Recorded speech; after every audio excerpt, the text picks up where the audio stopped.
My name is Rhonda Jones. I am the health promotion consultant with MESSA. Thank you for coming. Thank you for coming to our last 2020 self-care challenge Zoom session. We're here to support you and help you during this strange season we're in. We thought it was best that we help our members by sharing information that could help improve our health, support good health, and help move us toward a higher level of well-being. The theme is mindfulness, movement, and good nutrition. So we've been bringing guests that have helped us learn more about mindfulness. We've talked about movement, and we've talked about good nutrition, all ways that we can engage in self-care. So today, my special guest is Jeb Johnston. And let me tell you a little bit about Jeb. Jeb happens to be my coach. I'm saying that first because I fell off the wagon for the last 4 weeks. I'm human too, but Jeb is my coach. And just so you know, I want to make sure you know how to get in touch with Jeb after this is over. He is a coach for Stronger You Nutrition. If you are a MESSA member, you can get a 10% discount with Stronger You. So you can have Jeb as your coach, and they have other coaches, and they do weight and health coaching digitally and online. So you can go out on the internet, Google Stronger You to get in touch with Jeb, or get in touch with the people at Stronger You, or our enrollment platform has a site where you can connect with Stronger You as well. So I'm going to bring on Jeb. He is a health coach, a personal trainer. He's an expert in mindfulness and mindful movement. And he's going to talk about how we can move mindfully or engage in mindful movement during this COVID-19 season. All right. Well, thank you. Thank you, everyone, for having me. So to start off, I'm just going to give you guys a little introduction on kind of how I came to utilize mindfulness in my practice pretty extensively. So I've always utilized some aspects. I was always interested in Buddhism and some different things, and I would always like try to meditate and do certain things. And I never really understood the utility. I always felt like, hey, this feels good, but is there any evidence? Well, I went on a research trip in March to Costa Rica, and I had to present there in front of a large group of people way smarter than me. So I had to do this research project, and my project was on the efficacy of mindfulness in fat loss. And so I did a lot of research, went through a lot of studies, and in my personal practice, one of the main strategies and philosophies that I use is something called dialectical behavior therapy. And what that is it was a program developed by a woman named Marsha Linehan, primarily for the treatment of primarily adolescent women who were dealing with borderline personality disorder. So it was a pretty strong intervention to deal with people who were facing difficulties as high as suicidal ideation, and it worked extremely well. So I have a mentor who's a PhD in psychology that I work with pretty closely, and we've been talking about different methodologies such as cognitive behavior therapy, different ideas that have been utilized in fat loss. And we kind of came across this dialectical behavior therapy as a potential intervention. And I started developing it for my own practice in dealing with clients who deal with weight management. A big aspect of it happens to be mindfulness. And so that's one of the ways that I utilize it personally. And I found it have great efficacy, taking away the impulsivity of eating has been very beneficial for my clients. And so how do we apply that? So what we're going to do is, before we go into the movement part of it, I'm going to go through just an explanation of mindfulness, how it's applied within dialectical behavior therapy, and the what skills and the how skills. So basically some basic skills that you can utilize and take away right away to help build a mindfulness practice of your own. And then we'll talk about what happens within the body when we're moving, when we're applying mindfulness, and how that can benefit you. So I'm going to go ahead to my screen share here. And let's see, hopefully this will We're good. All right, so here we are. I need to see if I can minimize this. Oop. Hold on here. I'm gonna have to minimize this first, I think. Okay, there we go. All right. So mindfulness skills. So first off, just a quick definition. What is mindfulness, right? It's just a quality of state of being conscious or aware of something. And then a mental state achieved by focusing one's awareness on the present moment. So this is really where we're going to focus, is that idea of presence, of being in the moment, of acceptance, of awareness. During this time of COVID, I find that one of the biggest aspects of mindfulness that is really helping my clients, helping the people that I work with, is this idea of acceptance. And how do we define acceptance, really? Well, to me, it's this idea of, if I think how things should be, or how I would prefer them to be, or how it's not fair, or anything like that, I'm not practicing acceptance, right? Because while in reality, things maybe shouldn't be this way, and maybe things are not just, and maybe things are not fair, unfortunately, that is the reality. So we have to begin to accept that as reality so that we can then affect change. Because change cannot happen in a denying of reality. We have to accept it. Okay, and now all right. So the first things we're going to talk about here is this idea of states of mind. So the idea of finding this mindfulness path is finding this interconnection between what we would call our reasonable mind and our emotional mind, right? And in between that is this wise mind. So the reasonable mind is that cool, rational, task-focused, right?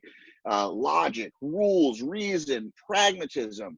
We don't even pay attention to values or feelings. This is really that kind of cold, calculated part of our brain.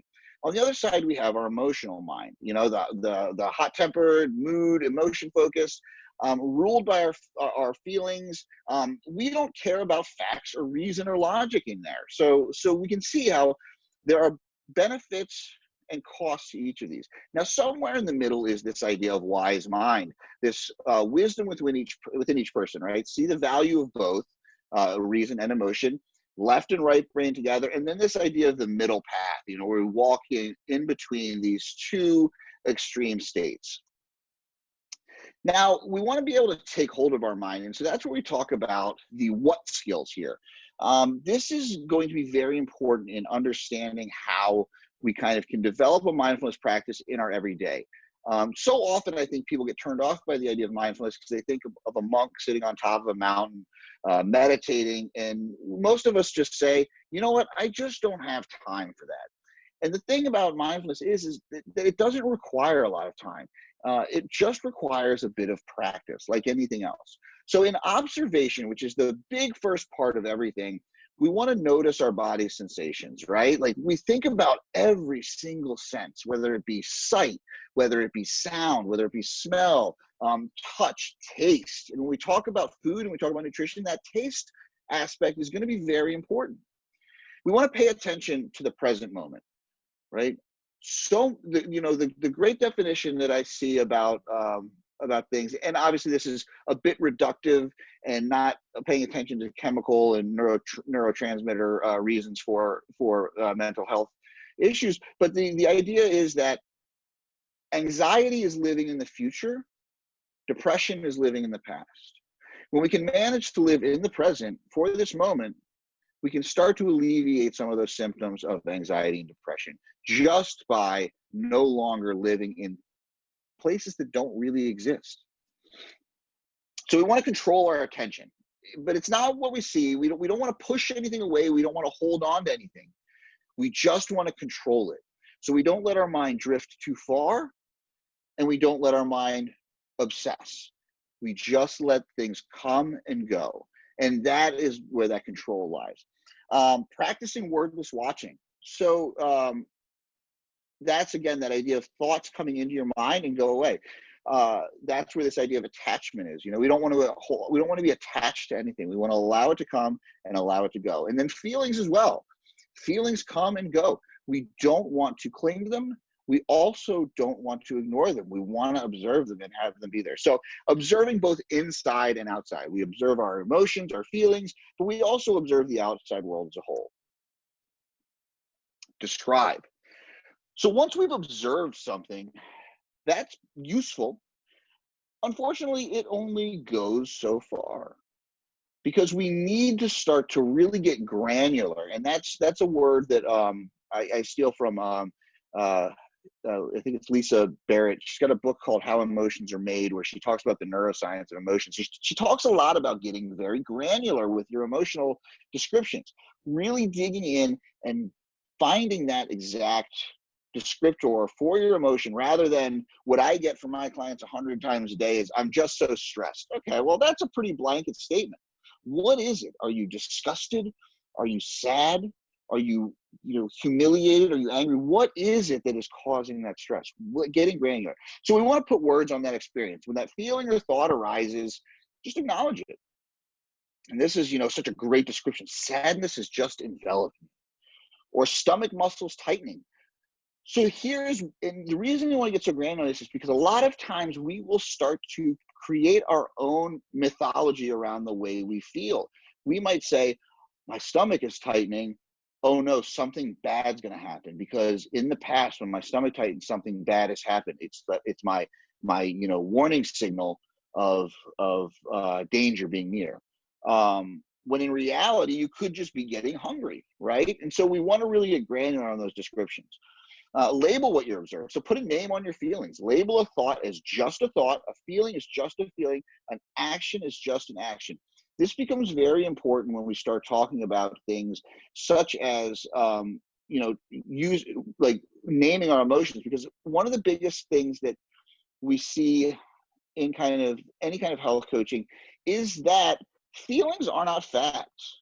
Right? And so just because we feel a certain way doesn't mean that that is the truth, that is reality. And so often we can kind of mix those two together, and then again, we build stories in our mind. Unglue your interpretations and opinions from the facts. So describe the who, what, when, and where, that you observe, just the facts. And then if you can't observe it through your senses, you can't describe it. That's really simple. Participate. So this is where we'll start to talk about how this can be something when we talk about mindful movement, right? Throw yourself completely into activities of the current moment. Don't separate yourself. If you're dancing, dance. If you're cleaning, clean. If you're talking to a friend, and in nutrition, if you're eating a meal, eat that meal, right? So often we sit down to eat and we're watching TV, or we're on our phone, or we're working on something, or we're reading a book. How often have we taken the time to really explore the pleasure of a meal, right? And occasionally we do. When we go out to a great dinner, you sit there and you're focused on and that's why, great restaurants are so important in the understanding of what food really is because a great chef not only creates a visual masterpiece, but he's also going to create, the environment around you that makes everything feel perfect, the scents that are coming off of that plate. And then when you go to eat it, it's the texture, it's the mouthfeel, it's the flavors, they all envelop you, and it really becomes an experience. Well, just think if we could bring that experience into our everyday world. Because I'll tell you, you sit down with a peanut butter and jelly sandwich and really sit and enjoy it, it's amazing how good a peanut butter and jelly sandwich really is. And if we can start to apply that to our food, we no longer mindlessly eat, and we can start to understand those hunger cues and the natural signaling we have when it's time to eat or it's time to hold back. Become one with whatever you're doing, completely forgetting yourself, throwing your attention to the moment, just being there. Act intuitively from wise mind. Do just what is needed in each situation. So if you're in a situation, do what's needed. You don't have to do stuff. You don't have to pull skills from other areas. You don't have to do other things. Just be there, and then go with the flow. Respond with spontaneity. Sometimes spontaneity can be troublesome, but when we're trying to be in the moment, we're trying to be present, we're trying to be mindful, that spontaneity is beneficial. Non-judgmentally. So this is kind of our how, right? We want to see, but we don't want to evaluate things as good or bad. This is really important when we're talking about emotions, right? Because we all have developed this idea of good and bad emotions based on what we were taught maybe as children. Crying, sadness, anger, these are bad, right? And happiness, joy, love, these are good. In reality, there's no good or bad emotions. They all serve a purpose. We think of fear as being a bad emotion, but, fear kept us alive. Fear is that thing that is there for a reason. It's allowed our species to exist. You know, Love, happiness, these things are seen as good emotions, and they generally do create a cascade of hormones that make us feel a certain way. But at the same time, these emotions can also blind us to potential risks. So we always want to look at things just as they are, never good or bad. Accept each moment like a blanket spread out on the lawn, accepting both the rain and the sun and each leaf that falls upon it, right? Just be. The good, the bad, the indifferent, all those things are part and parcel of being in the moment and being present. Acknowledge the difference between helpful and harmful, the safe and dangerous, but don't judge them. Like we don't want to judge, but we do want to differentiate. If something is harmful, we need to make the mental note that, hey, this is not something that is going to be helpful to my day, my life, my goals. Cool. I don't judge it because of that, but that's what it is. And then acknowledge your values, your wishes, your emotional reactions, but don't judge them, right? Finding your values is going to be very important in this path, especially to any kind of self-care, as we're talking about in this realm, because our value, if we violate our values, nothing that we do is truly going to matter, right? Anything that we do, if it's outside of our value system, we're going to be miserable. And when you find yourself judging, don't judge the judging. It kind of gets a little cyclical here, but when you find yourself judging, which we all are going to do, I'm the most guilty of that, but we don't want to judge that actual judging. One, mindfully. So this is this idea of really being focused, riveting yourself to now, completely present to this one moment. We only want to do one thing at a time. I know that all of you, especially in the education sphere, you're always got a lot of balls up in the air, right? Always tempted to multitask. But if we can really get into this idea of doing one thing at a time and not being half present, we can really be so much more effective at that one thing. I'm sure, especially because I know a lot of your educators, that when you are at your best is when you are with the students, when you're educating, when you're doing your thing, your area of expertise, and you're in that moment.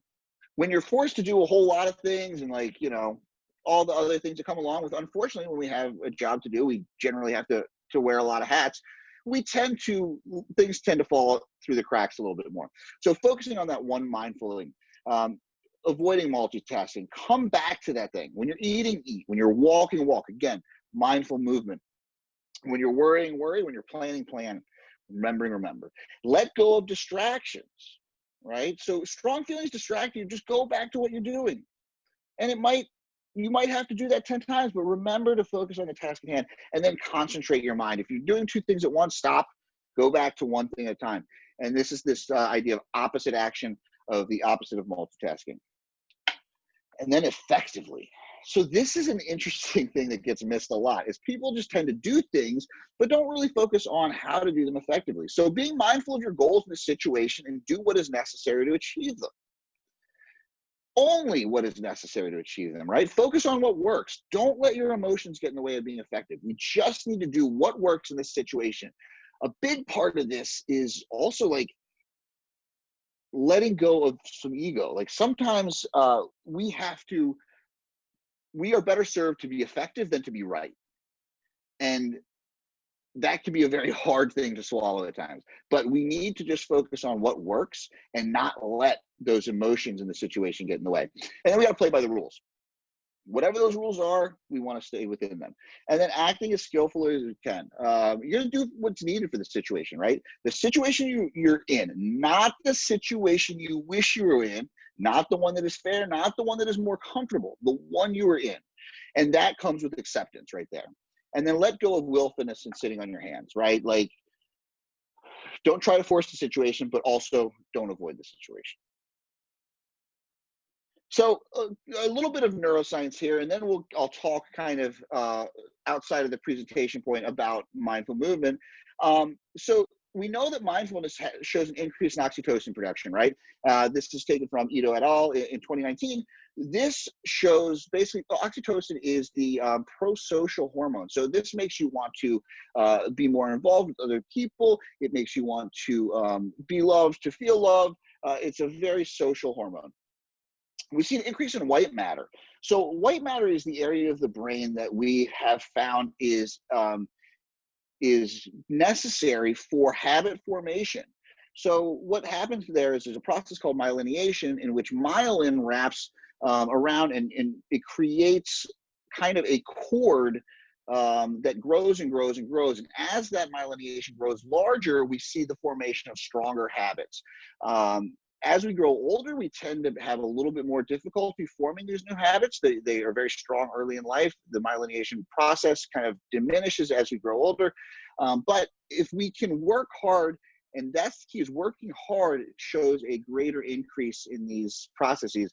If we can work hard at something and grow those skills, we tend to grow those habits. Now, we can't get rid of them. So old habits don't actually die, but we can create new ones that are more powerful. And this is where something like mindfulness can come in handy so much. A change in the hippocampus. So basically, this is just, again, going to help us with learning. And then there's alterations in dorsolateral prefrontal cortex. Again, we talk about how we learn better, how we get better things. There is some other research that's not really relevant that goes into how this affects eating. And that's kind of where that was garnered towards, but we do see, so all of these things show that we learn better.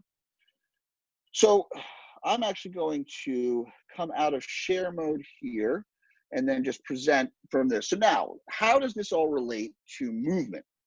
Well, we know that movement, we know that walking, we know that any kind of physical activity is going to not only increase the hormones that help us with dealing with mental health in general, but they're also going to help us to increase the way we process food better through non-exercise activity thermogenesis, which is this idea of any activity that is not exercise, right? So we always place this big importance on exercise, which it is very important for a couple of reasons that I'll briefly talk about. And number one is we want to see some kind of resistance training because that helps preserve our muscle. And we know that as we age, sarcopenia is a big cause of falls, of difficulties later in life. And so if we can avoid that sarcopenia, the loss of muscle tissue, we want to do that. And resistance training is one of those. The other thing is that we know running and cardiovascular activity is great for the heart, great for the lungs, and that's going to help us just be in better shape. But those things don't actually benefit us quite as much as just walking a lot. So we found, especially in the kind of fat loss industry, that one of the greatest benefits we can get is this idea of 10,000 steps. Now, is 10,000 really a magical number? No. But it's a great benchmark that we can set because we know that if we can get closer to that number, that the vast majority of people will see not only fat loss, but they'll usually see a maintenance of that loss over time. And we know that if we can lose a little bit of weight, we're probably going to be in a healthier weight range. And that's going to just help us just in life in general. Being lighter is going to be easier on our joints. It's going to be easier on our organs. And it's hopefully going to also promote lifestyle choices that are better for us overall. So how do we increase mindfulness in this moment? Well, walking is a form of meditation. We can put on a meditation app and go for a walk. A nature walk is a beautiful thing, especially you guys in Michigan. My nature is North Brooklyn. So it's not, there's a couple of trees down the street, but that's about it. But, getting out in nature, being kind of one with that setting is a beautiful opportunity to practice mindful movement. Even if now another great thing would be something like yoga. I mean, it's really inherent in the practice, that idea of mindfulness. Pilates moves a little bit further out there, but it's still, whenever you're getting into that lengthening, stretching things, that's also mindful movement. But what it really comes down to is the thing that I really promote for most people, because it's very easy, it doesn't cost anything but time, and it doesn't hurt your recovery, it doesn't wear you out, and it doesn't matter if you are just starting out, if you've been working out your whole life, if you're a bodybuilder, or if you haven't gotten off the couch in 5 years, you can go for a walk. And you can do it, and you can start. And what I like to get people is do you need a Fitbit or something? Nope. You can use your phone. There's a little app on every phone that'll track your steps. And I just encourage people to say, okay, how many steps do I take a day? Maybe it's 1,000, maybe it's 2. Let's increase that a little bit next week. Maybe it's 3. And the idea is we would love to get to 10,000 steps a day. Now, it might not be practical for everyone, but you know what? A lot of people working from home now. Maybe you get a walking treadmill for your desk. It's a great way to get in some movement. It's a little bit less mindful, obviously, in that practice because we might be working or whatever, but it does add an element of movement to your day. So when it really comes down to is mindfulness, as we've seen here, is a practical application of skills. It's not something that we need some kind of, we don't need to go to, Bali and go to a meditation camp for a month to learn how to do it. All we have to do is to utilize some basic skills, thinking about being in the moment, practicing acceptance, observing our surroundings and in ourselves, describing those things, and then taking that and putting it into a practice for your day-to-day. And what I recommend, like I said, is just utilizing it in your walks. If you go for a 20-minute walk after lunch each day, take that time to be in the moment. Take that time to think about things that are happening, but not hold on to them. Let them go. Don't live in the past. Don't live in the future. Take that moment to just be, and we'll see kind of what those benefits can be. Because the great thing about mindfulness is it's a very little cost for great benefits. And even if you don't get anything out of it, at least you went for a walk, right? So thank you guys. If you have any questions, I think we'll open it up to that now, if that works. Right, you can use the chat if you have questions, or if you want to unmute yourself or raise your hand and we'll unmute you. Any questions for Jeb? Great information. The combination of mindfulness and movement. It's interesting to me what I've learned, and I think Jeb mentioned it during the session, is movement, especially during this time, we're under a lot of stress, a lot of pressure, anxiety, depression. Sometimes with the way our brain is built, we go into fight, flight, and freeze. I found myself in moments of freeze, Jeb, where I don't want to do. I'm so into the future on what's going to happen next. What are we going to do? Oh, God help us. And it's freezing me where I'm not moving at all. And I'm sure it's a neurochemical connection to that. And like Jeb is saying, bringing it back out of the future and into the moment helps lower that stress hormone. And I'm able to engage or just be aware that I'm not moving. I'm tense, I am stressed, and I need to be more mindful about this moment I'm in right now. Would you agree, Jeb?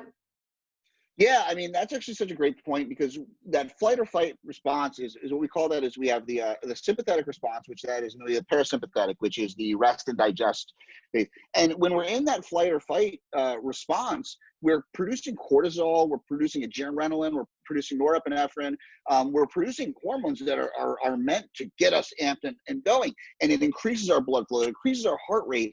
And so then, like you said, then you freeze. And that freezing is part of the fight or flight response. If you look at, let's say a mouse walks into a room and smells a cat, what does that mouse do? It stops. It stops dead. And that is that norepinephrine shooting through its brain to stop it. And that is a totally normal response. And I think a lot of people sometimes then feel guilt and shame for feeling that. But like you said, going into that present, doing some mindful breathing will bring us back into what we call the parasympathetic, which is that rest and digest, and allow us to do this, go through our daily processes. Because like it says, we can't even really digest food properly if we're in that sympathetic response, because our body is getting ready to either run or to fight or even to freeze. And so I think that's a great corollary there to all of this stuff. And Right, because right. right now it's like a low hum, right? We don't even really notice the stress level sometimes until all of a sudden we're like, I have been amped up for 8 days straight because there's a pandemic. Yeah, and actually we're using up more energy. And I hope I'm not getting too deep. Yeah. We're actually using up energy because we're in stress, but oftentimes the energy our body chooses is not where we want it to go. We want it to choose the roll on, at least I do. I want it to take the roll on my waist, but it chooses my muscle instead as immediate energy. And that's the weirdness about the body. It'll store fat and it'll use up the more valuable muscle. And I've even told people right now might not be the time for you to do the excessive high intense Yeah. exercise because you're already filling your stress buckets. Okay. Mhm. Every type of stress goes in a stress bucket. So high hit or high intensity or intense training sessions may be a little bit too much right now. Maybe just the walk in the park, or like Jeb is saying, the mindful walk. I want to get to some of these questions. Yeah. Jeb, is there any specific resource we can go to for more information about this? And he Yes. does So have my a website. website, yeah, my website is, and if you watch back the recording, it's on the bottom of all the slides. There's www.foodonthemind.com. So I do a daily blog on there talking about all these topics. If you shoot me a message, obviously I'm glad to talk to you about any of these things. I also have a private Facebook group where we discuss a lot of these things and mainly how they deal with food, but these skills all transfer over into a lot of other aspects of life. So if you're interested in that, you can also find it. It's Food on the Mind on Facebook, and it's a private group so that we can talk about things that are, more emotionally based. You don't have to worry about the world reading it or seeing it there. Okay, and what suggestions do you have to help an individual move from denial into feeling it and moving forward? I'm assuming they're talking about movement or maybe something you mentioned. Well, I think it sounds like it's this idea of just of denial of acceptance of what's going on in the world moving forward. So this is hard because one of the things we see in the research, mainly from transtheoretical model of change, is this idea that we only actually are ready to change it's about 20% of the process. So about 80% of the time we're stuck in contemplation, and that's okay. But as we start to look at the world and say to ourselves, like, hey, this is reality. I don't have to like it. I don't have to agree with it, but I do have to accept it. It really does help to move that needle along the way. Right, right, right. Let me look through here. And I'm just thinking, just if you don't, I'm thinking of the questions I would have if I was sitting in that space. A lot of people are mad at themselves because they're not exercising, they're not eating right. And it's this thing called, we're in a pandemic, and there's this thing called acceptance. Sometimes it's a good thing to not be in a battle against the bulge at sometimes. So often it's good to rest and reflect, and that might move you forward even more. Am I sounding right, Jeb, with this? Yeah, well, I think again, this comes down to this idea of acceptance, right? Is because we all get stuck in the shoulda, like, oh, I should be doing this, I should be doing that. In reality, we're in a place that we've never been before. I mean, this is a completely insane thing that's happening in the world, and so there is no roadmap. There is no way we're supposed to act. There is no way we're supposed to behave. We're all taking this one day at a time. And so if you haven't been exercising, that's fine. If have been worrying about your food choices, that's fine. Think about what you value right now. Look at your value system and say, hey, what's most important to me right now? And maybe what was most important to you right now was just figuring out how to deal with this emotionally. And then, so if that means that we had to cope in certain ways, then that's how it was. And now we can move forward as we start to accept this, we start to understand this as kind of the quote unquote new reality. Then we can start to develop a plan to move forward. But don't worry about what you did last week or the week before, because that really doesn't matter. Excellent, excellent, excellent. And I want to remind our MESA members on this platform that if you are interested in some help with behaviors like exercise, eating right, Jeb, I know Jeb because I am a member of Stronger You, and if you're a MESA member, you can get a 10% discount. It is not a health plan benefit, but it's one of those extra things, those things we know are of a value to you, and we wanted to offer you. So if you are able to enroll on the online platform, you can find out more about Stronger You there, or you can Google Stronger You. And if you decide if it's a program you want to do, you just say that you are a part of the MESA in the discount area. Put that you are a part of the MESA family. Thank you so much, Jeb. I appreciate that. Oh, Thank there's one you. more question. What are some Oh, good DBT therapy resources? so there's a lot. It really depends on what you're looking to do. You can find, if you're looking just for a specific intervention, there's lots of books that different people have written, and it's very skill based. You can actually buy the original DBT manual and get all the worksheets and handouts. It's a bit clinical and a little bit nerdy. Of course, I have all of them, but you can also look to your area and see if there is a DBT practitioner near you, and they have usually group meetings, group behavior meetings. And again, we go over a lot of this both on my website and in my Facebook group. So, if you just want to learn more about it there, those are all places that you can reach out as well. And Jeb is a friend of ours. Also, I want to remind our MESA members of our programs we offer that are part of your benefit, part of the things we've added to make sure we are providing you the things you need to minimize your risk factors for chronic health conditions and stay well.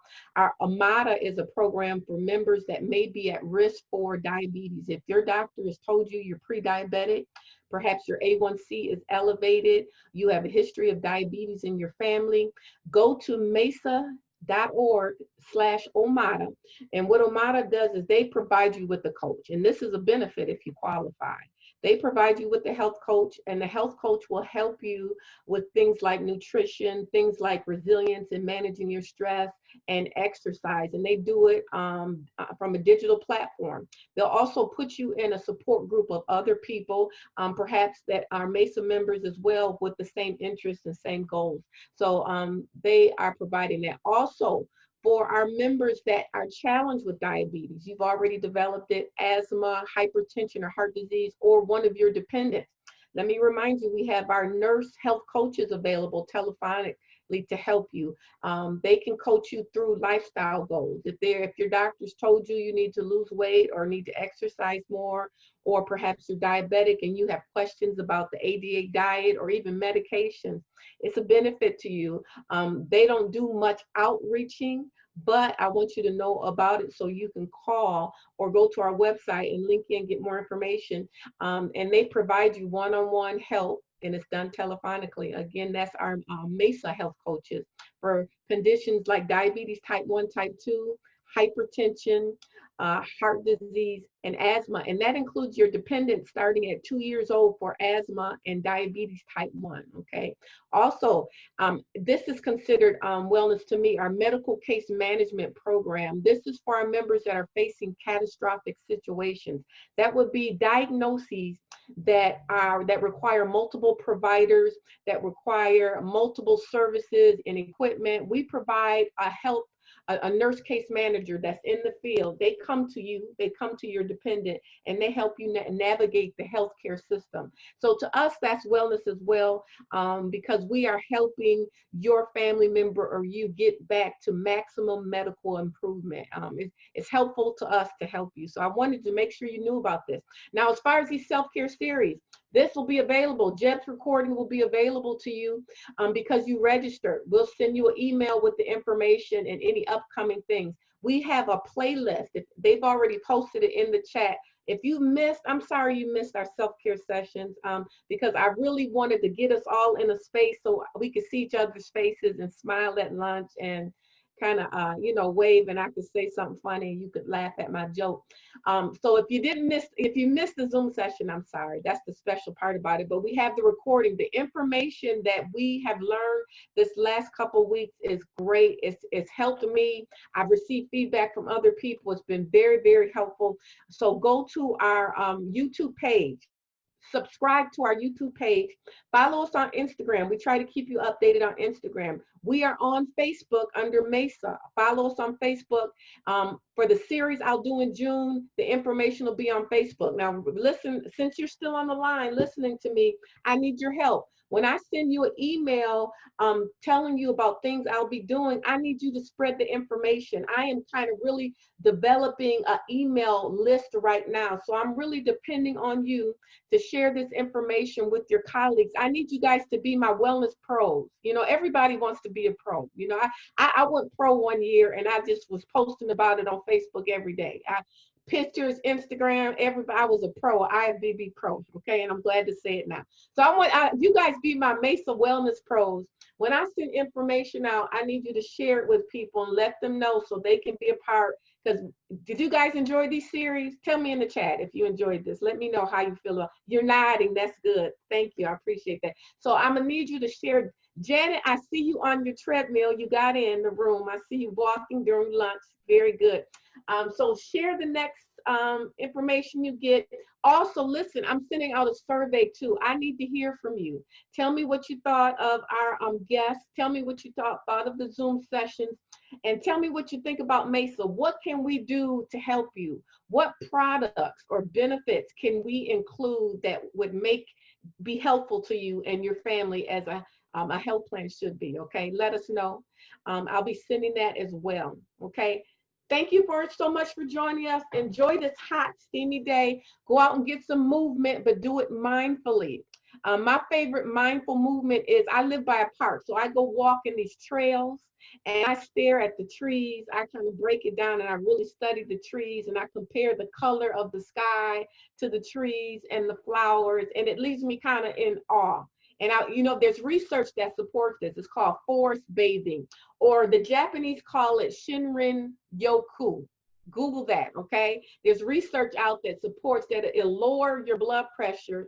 It lowers anxiety in adolescents. And especially when they are raging. If you take them out in nature, it lowers their anxiety. And I can feel the difference walking in nature versus walking on the treadmill. You guys have a great day. Thank you for joining me this terrific Tuesday, and take care of yourself.